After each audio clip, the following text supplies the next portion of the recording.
Yo, assalamualaikum warahmatullahi wabarakatuh. Salam sejahtera buat kita semuanya. Sampurasun.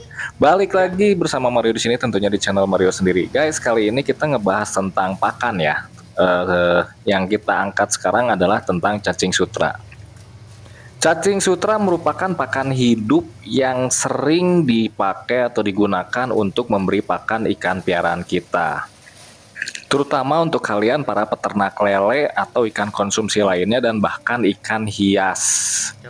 Nah, kenapa sih cacing sutra ini penting? Ini terutama untuk ini ya, untuk pakan ikan konsumsi terutama lele nih. Setelah 3 hari penetasan, biasanya mereka para petani atau peternak ikan lele itu memberi pakan cacing sutra karena cacing sutra ini krusial atau sangat penting sekali untuk pembentukan tumbuh kembang si burayak ikan. Menurut literasi yang saya baca, kandungan cacing sutra atau tubifex ini itu mengandung protein sampai 57%, lemak 13,3%, dan serat kasar 2,04%. Dan itu juga ada kadar abu dan airnya ya, sisanya. Perlu kita ketahui bahwa cacing sutra berasal dari berbagai macam perairan, dari solokan, sungai, dan bahkan sawah pun itu biasanya para petani mengambil cacing sutra. Nah, gimana cara memastikan bahwa cacing sutra itu layak atau tidak untuk pakan ikan kita? Nah, yang pertama kita harus membersihkannya. Nah, yang pertama ketika kita menerima cacing sutra atau baru saja membeli, kita pastikan cacing sutra itu masih baik-baik saja ya. Artinya dia masih menggumpal dan tidak kayak yang sudah jadi bubur gitu. Nah, itu kalau misalnya masih seperti yang di depan ini pertanda bahwa cacing sutranya bagus. Karena banyak ya yang faktor yang menyebabkan ketika cacing sutra itu datang itu kondisinya tidak baik. Salah satunya adalah oksigen dan tempat yang terlalu kecil. Nah, gitu guys. Nah, setelah kita buka, yang pertama kita lakukan adalah menaruh di baskom. Nah, seperti yang ada video di depan, kita taruh semuanya, kita tuangkan. Berikutnya kita tuangkan obat biru. Nah, di sini kita rendemin selama 3-5 menit. Itu fungsi obat biru ini adalah untuk menetralisir semua patogen-patogen, bakteri-bakteri yang terbawa. Setelah itu kalian bisa bilas. Nah, di sini saya menggunakan kocoran air ya untuk membilas obat birunya dan juga membilas si cacing sutra itu.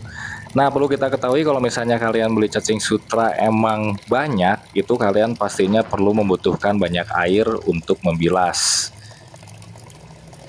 Nah, setelah dibilas setengah sampai 1 menit, kalian bisa memindahkan atau membagi cacing itu ke wadah yang ada.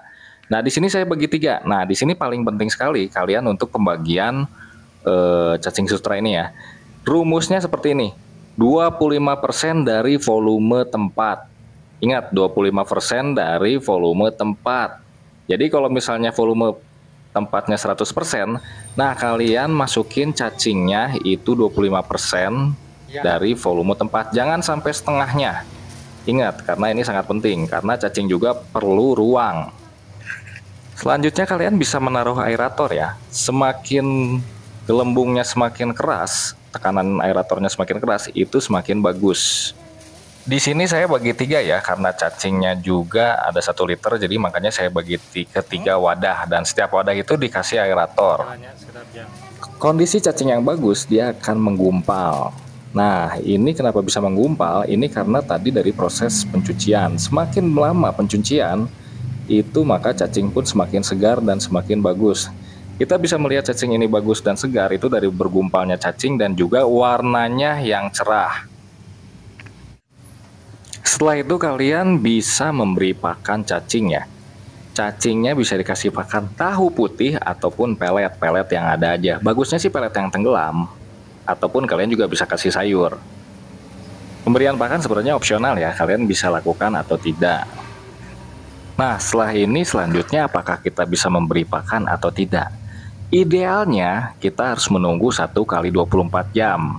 Artinya apa? Artinya kita memastikan bahwa si cacing ini sudah mengeluarkan kotorannya.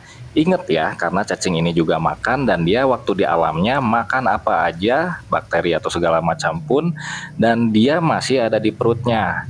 Nah, dengan waktu 1 kali 24 jam, itu dia sudah mengeluarkan kotoran dari perutnya. Jadi sehingga bisa dianggap bahwa cacing tersebut sudah steril.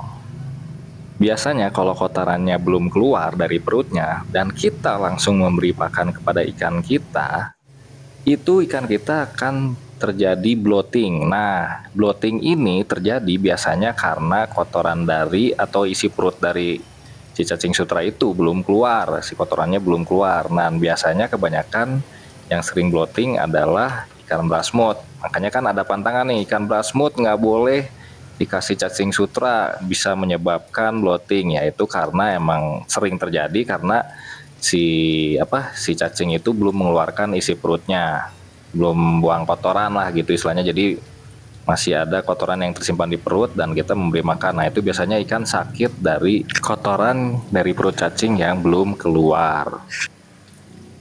Lah, tapi itu Akang langsung ngasih makan tuh si cacingnya ke ikan. Gini guys, karena yang saya kasih makan ini cacingnya sebenarnya udah diendapin sama bandar sehari semalam sebelumnya.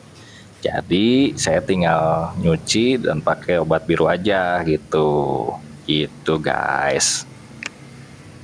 Dikarenakan pengolahan cacing sutra perlu proses dan makan waktu, itu makanya kalian perlu cadangan cacing sutra ya. Jadi jangan terlalu mendadak supaya tidak ada kekosongan dalam pemberian pakan. Oke, lanjut. Karena ini menggunakan aerator, jadi tidak sistem sirkulasi, jadi air itu biasanya keruh. Nah, di sini saya melakukan pagi pencucian dan sore pencucian kedua. Cukup 2 kali sih di sini. Nah, pencucian ini kalian bisa bilas ya. Bisa mengikuti langkah yang tadi pertama, atau yang kedua kalian bisa bilas saja. Nah, seperti yang di video di depan ini. Dan pastikan juga kalian mengganti airnya. Jadi airnya dimulai lagi dari air yang baru. Proses penggantian air ini juga untuk menstimulasi atau merangsang si cacing itu untuk mengeluarkan kotorannya. Sekaligus juga untuk membantu air baru sehingga si cacing menjadi lebih segar.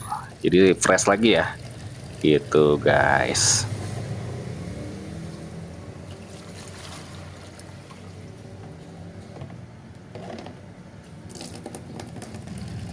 Indikasi kalau pembilasan ini sudah cukup itu ditandai dengan airnya sudah tidak terlalu keruh lagi.